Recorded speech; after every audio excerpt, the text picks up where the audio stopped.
Bonjour, chers élèves de 3e 5. J'espère que vous vous portez bien, ainsi que vos proches.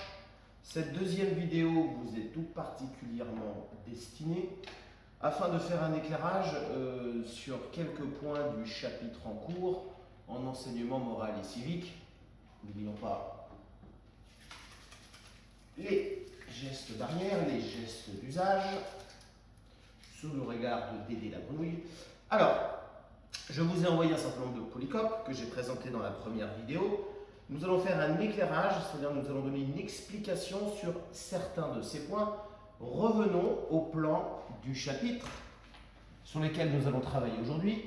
Définition de la démocratie, différence entre une démocratie directe et une démocratie indirecte ou représentative, les conditions de la démocratie, la séparation stricte des pouvoirs, pouvoir législatif, exécutif, judiciaire, et le sens du vote.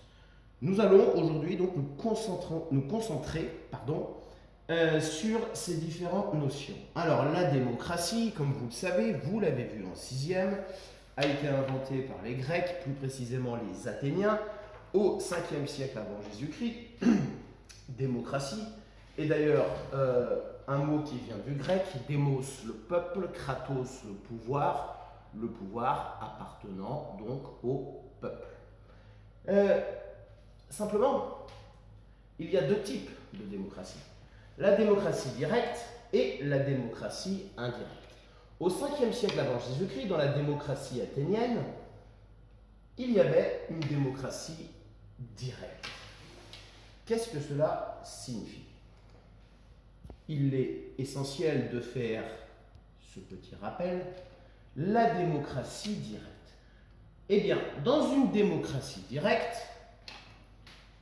les citoyens, l'ensemble des citoyens, riches ou pauvres, quel que soit leur métier, se réunissent en assemblée pour discuter, débattre de lois à voter, et ces citoyens, donc tous réunis en assemblée, votent eux-mêmes pour les lois. Autrement dit, il faut vivre directement cette démocratie. Aujourd'hui, nous ne sommes plus dans une démocratie directe pour une raison simplissime, une raison matérielle. Nous ne pouvons pas réunir dans une seule et même assemblée, en un seul lieu, des millions de citoyens pour qu'ils votent directement les lois. Ce n'est plus possible. À l'époque, dans la démocratie athénienne, il y avait tout au plus 40 000 citoyens.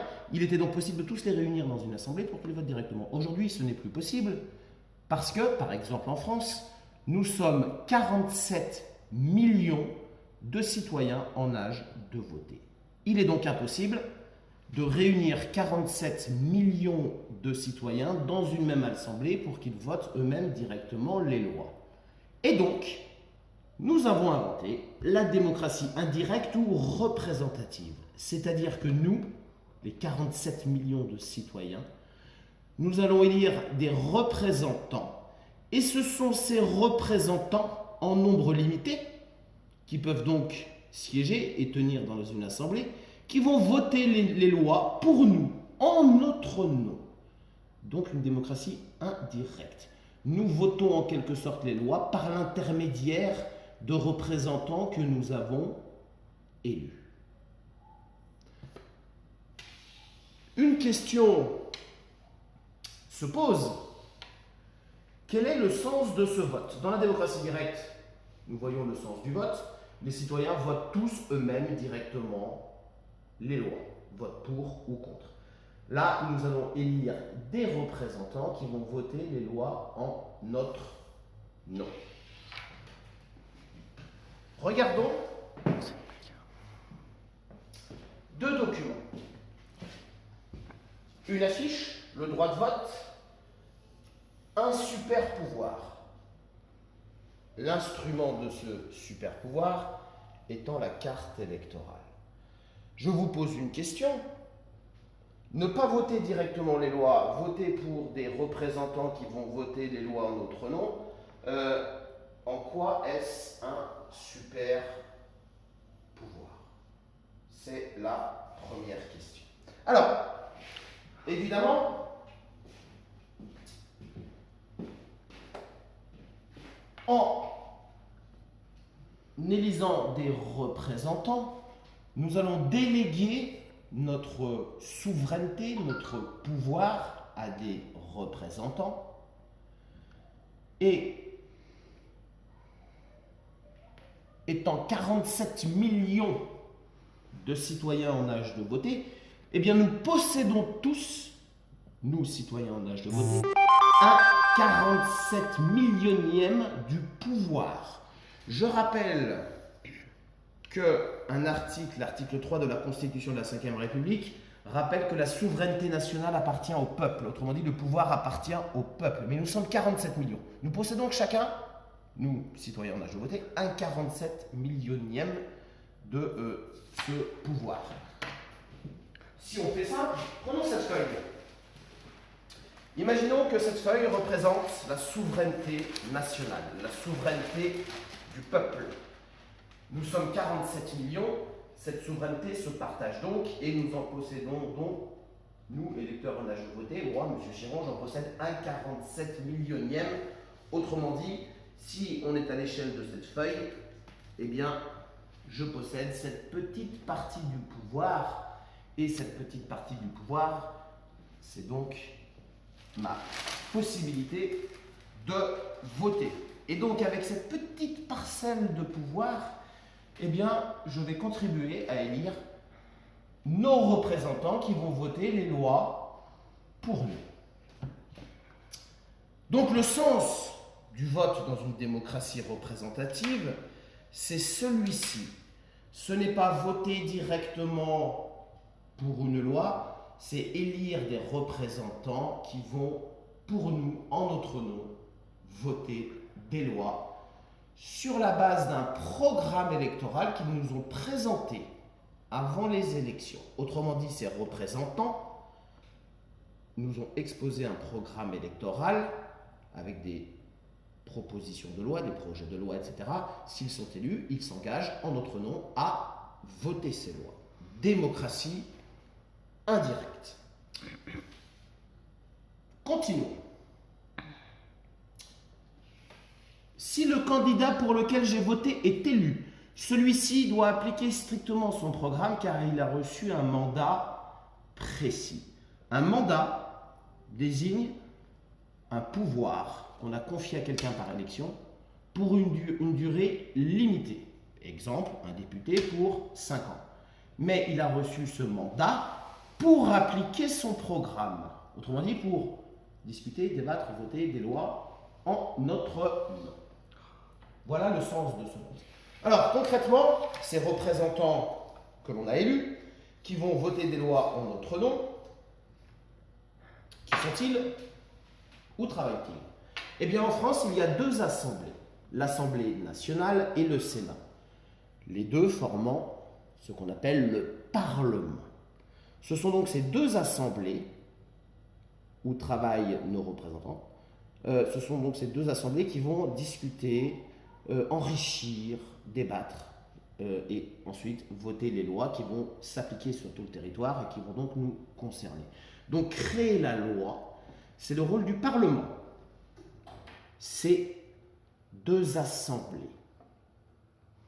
Voilà son rôle. Nous, notre rôle n'est pas de créer la loi, de voter la loi. Notre rôle est donc d'élire ces représentants qui vont créer la loi pour nous. On rappelle que créer la loi n'est pas une mince affaire. Voter la loi est une affaire sérieuse. Pourquoi? Eh bien, parce qu'une bonne loi nous protège des autres, nous protège de nous-mêmes en nous fixant des limites. Une bonne loi est une loi juste, une loi équilibrée. Une bonne loi est une loi qui prévoit tous les cas possibles, qui prévoit des sanctions proportionnées.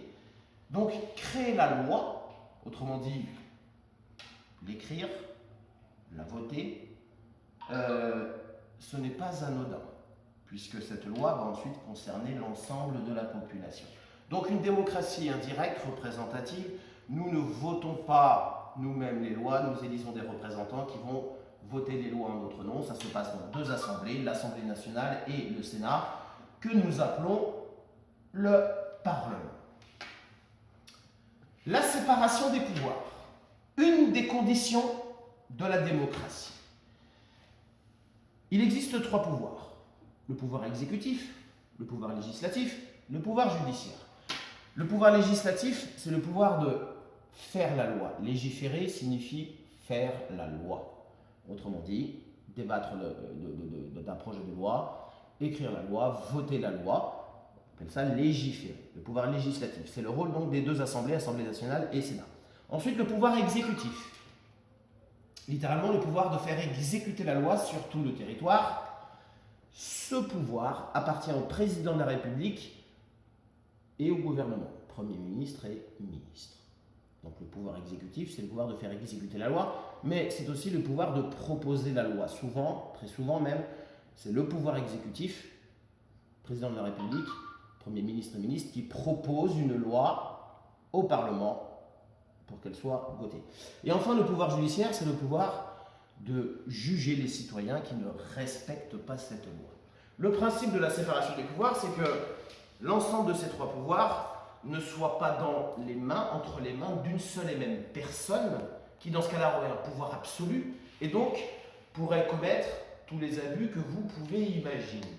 Le but, c'est donc de séparer le pouvoir, de découper le pouvoir et de le confier à des personnes différentes, pour justement éviter les abus. Et le but, c'est que si un des trois pouvoirs commet des abus, eh bien les deux autres peuvent les corriger. Je prends un exemple tout simple. Imaginons le pouvoir législatif, le Parlement, Assemblée nationale et Sénat, vote une loi extrêmement dure. Eh bien, cette loi extrêmement dure sera atténuée, corrigée par les deux autres pouvoirs, puisque le pouvoir exécutif fera appliquer cette loi, mais avec discernement, avec de la souplesse, et le pouvoir judiciaire prononcera des sanctions proportionnées, autrement dit les sanctions les plus faibles prévues par cette loi. Donc, les pouvoirs peuvent se corriger mutuellement. En démocratie, l'ensemble des pouvoirs n'appartiennent jamais à une seule personne.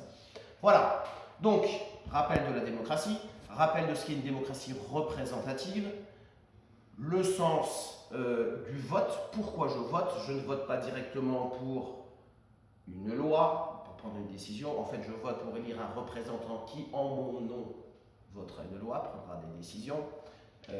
Démocratie représentative. Et donc, la séparation des pouvoirs. Je reviens sur deux points. Aujourd'hui, on parle de crise de la démocratie représentative. Pourquoi ?